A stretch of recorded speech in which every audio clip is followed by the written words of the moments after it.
It's been about 10 years since the age of SJW Marvel comics have started. It's been very, very bad, getting worse and worse. I don't see this ever really changing or getting any better.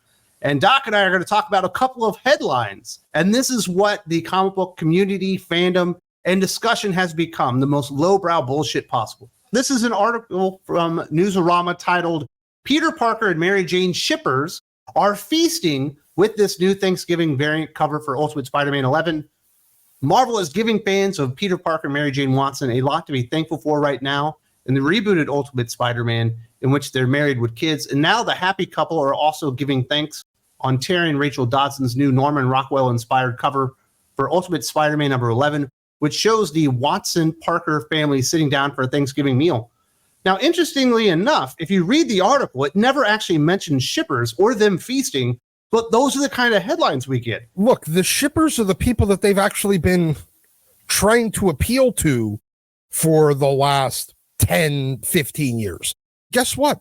They were already reading comics to give a shit enough to start shipping these characters, or they weren't going to buy them anyway because they're more interested in whatever their headcanon is than whatever you actually put into real canon.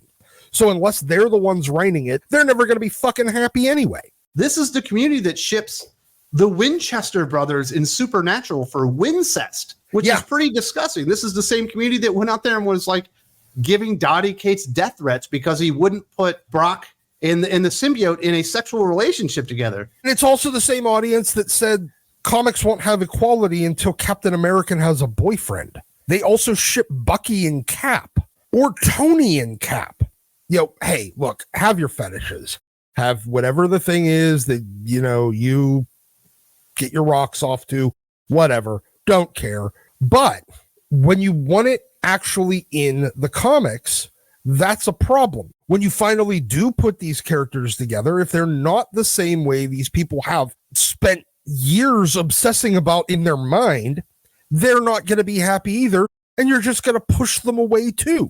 The shipping community, unfortunately, is a no-win scenario for publishers. Once they start playing into it and start giving kind of nods to the shipping community, all you end up doing is pissing off the people that are actually reading and buying and consuming and watching your stuff. That's how you end up with a shrinking audience. And that's what Marvel has done for the better part of a decade now. We've also got this doozy from Screen Rant titled, X-Men's Kitty Pryde is finally being allowed to explore her sexuality. Queer identity and politics have been an integral part of the X-Men mythos for nearly 50 years. Still, much of that time, this queerness was relegated to subtext in fan headcanons. Thankfully, in recent years, a major increase in LGBTQ plus representation at Marvel Comics has seen beloved heroes like Iceman, Magic, and Kitty Pryde confirmed as queer. While Kitty's queerness was canonized during the Krakoan Age, her new starring role in Exceptional X-Men may finally allow the beloved hero to explore her sexuality. She's been exploring her sexuality since she was horny as fuck for Colossus at 13. Kind of weird, but hey, look, everybody goes through puberty and gets horny, whatever. There are a number of podcasts, Twitter accounts, even books, and most of these have all popped up in the last 5 to 10, maybe 15 years that try to go back and dig out queer subtext of all these events that occurred throughout the 50 years to justify in my opinion, it's to justify the change in X-Men. All of the weird shit that they've done that has drove readers away. I think it's to claim them as their own, that this is no longer a mainstream property. It's only an LGBTQ plus property. But if you stop reading it, that makes you a homophobe. Well, yeah, it's this interesting, not really interesting. It's this like weird attempt at a gotcha. Like they're trying to catch 22 us into continuing to read, but let them set the narrative on what it is we're actually reading. I don't care. Call me a homophobe. I don't give a shit. And most of the people that quit reading have the exact same opinion. You're not going to guilt us into reading things we don't like when you change the thing we like and then try to convince us, well, it was always this way. through whatever ridiculous twisting of historical record you could put into place in order to come to that conclusion, which is what they've spent the last good number of years doing. It's this like setting the stage thing. It's this weird exercise in trying to justify a change and to claim that it was never a change. It's that cycle of this isn't happening. Well, it's sometimes happening. Yes, it's happening and it's good. It's always been happening, and you're weird for fighting against it now. That's exactly where we're at. And they're on the it's always been happening, and you're weird for thinking that it wasn't. How did you miss this phase with the quote unquote queering of the X-Men? And as a result, cool. Guess what?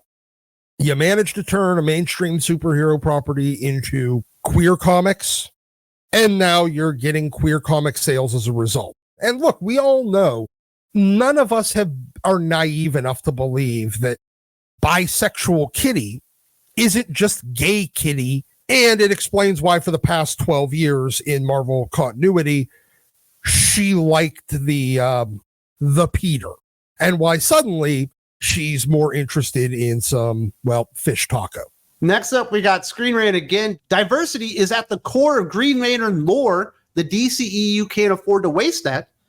DC's Green Lanterns have always stood for truth and justice in the galaxy, but there's one thing that makes their light even stronger: the diversity at the core of the institution. Every Green Lantern character comes from a different background with a unique perspective. The importance of diverse perspectives is especially true of the 8 human Green Lanterns in DC Comics as the DC Cinematic Universe shifts focus once again to the Green Lanterns. They can't afford to waste the opportunity to showcase such an array of interesting, unique characters. And as an enormous Green Lantern fan, and I know this isn't Marvel, but this stuff has certainly affected DC Comics as well, there is lots of diversity inherently baked into the Green Lantern core concept. You know, whether there was 1 human lantern or 2 human lanterns, or now we get up to 8 or 9 human lanterns. But I completely disagree with Screen Rant's thesis there. I think the abundance of human lanterns is probably the biggest liability in the Green Lantern franchise at this point. There's just too many of them to spotlight any of them, make them cool. And if you look historically speaking at comic book sales, the only 2 solo Green Lanterns that have ever mattered really are Hal Jordan and Kyle Rayner. Now, certainly John Stewart has been part of big teams, and Guy Gardner has been part of teams that have been successful. What have they done with Jess Cruz over the last, 7, 8 years at this point? Because they're always introducing a new Lantern. They never get to flesh them out, and they never get to become bigger characters because they're always introducing another variant that represents a new community. There's far more diversity when you're dealing with human versus, Kryptonian versus Radian, Thanagarian. Yeah. And you start getting into all the other different species out there. You're actually giving up the diversity that's baked into the Green Lantern concept by focusing so much on making sure you hit the human diversity checkbox bingo to make sure that every different intersectional identity is represented in the lanterns from Earth. We don't need that many. Hell, we only really need 1. And if we're going to have 2, cool. Once you get up to 8, they just keep introducing new ones and never exploring anything with the ones that they created, the last 5 that they created. If you look, Jessica Cruz, Simon Baz, JoJo Mullins, most of them are just blank slate characters. You can argue that their origins are slightly unique, but their personalities, we don't know because we haven't fucking seen them yet. Because it's been 10 years and you haven't done anything. And every time you start to explore it, you do so and then add another fucking lantern in that is now the new actual headliner of whatever the book was supposed to focus on. Yeah, we don't have room or time for Kilowog or Tomare or all these awesome characters out there like Chip and stuff. Not like Chip is a great character, but he's the little squirrel fucking lantern or whatever. And there's so many out there, and you never see any of them anymore because there just isn't any time. And I do think it's an enormous liability, for DC Comics at this point, not just in Green Lantern, where it makes more sense than most of the other families, but there's just so many of them out there because you have to have a Lantern or Superman or Flash or Spider-Man or Captain America variant character represent every single person on Earth, because diversity is supposedly our strength, but it ends up killing off sales and destroying interest in the characters because there's only so much you can do. You've only got so many pages to do it. So, yeah, I think Screen Rant's wrong on that one. They got another one. They're definitely wrong on this one. Captain America's shield gets huge upgrade from the one genius smarter than Reed Richards. Marvel's very own Captain America, the Railways fan favorite hero Aaron Fisher just got a major upgrade to his very own version of Steve Rogers' iconic shield. After breaking his basic shield in Avengers Academy, Marvel voices Infinity Comic number 4.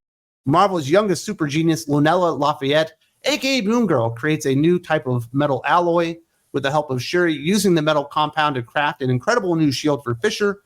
Moon Girl is consistently ranked as one of the most intelligent characters in the Marvel Universe, often outranking brilliant heroes like Iron Man, Black Panther, and even Reed Richards at times.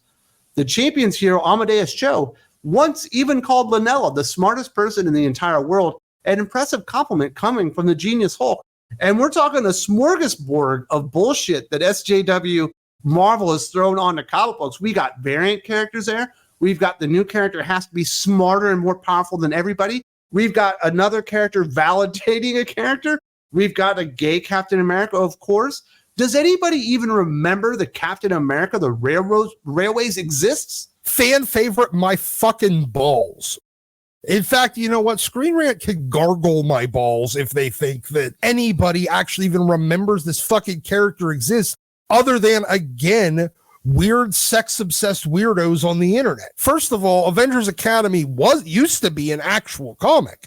Now it can't even sell enough to justify it existing in physical form. It's now a dumping ground because it's now on Infinity Comics, which is something you don't even pay for. I've never understood Marvel and their writers' obsession with always creating smarter characters, and specifically Reed Richards, but certainly Iron Man's Tony Stark is in there as well. It's like they were completely obsessed with it. You know, Amadeus Cho's smarter, Ludo Lafayette's smarter, Shuri's smarter. Everyone's smarter than these guys. It's like, well, we know being why. a genius is helpful, but it's not the superpower that you think it is. Look, we all know why they keep doing it. It's because they don't want a white guy to be the smartest people in the comics. They need to make it literally anybody else. Pick any other identifying characteristics, and they're going to do that because they don't want it. They created Amadeus Cho almost 20 years now. And then they even turned him into the fucking Go-Gurt Hulk and tried to get him over, and he never got over.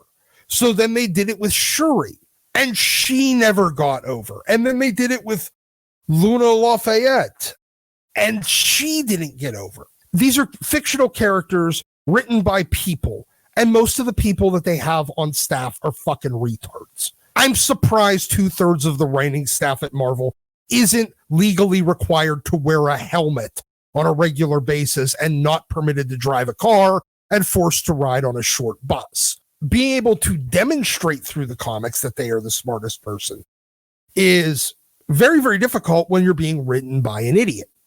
So they just have to keep telling us they're the smartest person. They believe that eventually one of them, people will buy it. See, Reed and Tony have 60 plus years of showing us how smart they are. Now we have a bunch of retards writing a bunch of characters that they want us to believe are smarter. So the only way they know how to do it is just by keep telling us, validate the character into getting over. They have 15, 20 years now of us demonstrating that doesn't work, but they still think they only need it to work once. That's the thing. They only need it to work once. And then they get that character that's actually believed by the audience to be smarter than Reed and Tony and Peter. There you go. That's what 10 years of SJW Marvel gets you. A bunch of really stupid headlines highlighting a bunch of stuff that does not sell to basically anybody and are reasons that people stepped away in the first place. But they will continue going down this path into oblivion because that seems to be the mission statement these days. If you would like the entire conversation with Doc, because this sumbitch did last about 30 minutes, you're going to have to go to Think Vertical Patreon. There's a link in the video description if you want to support us there. You get lots of extra podcast bennies. You get the fully unedited version of these, as well as the fully unedited review of Storm number 1, which will be coming out tomorrow.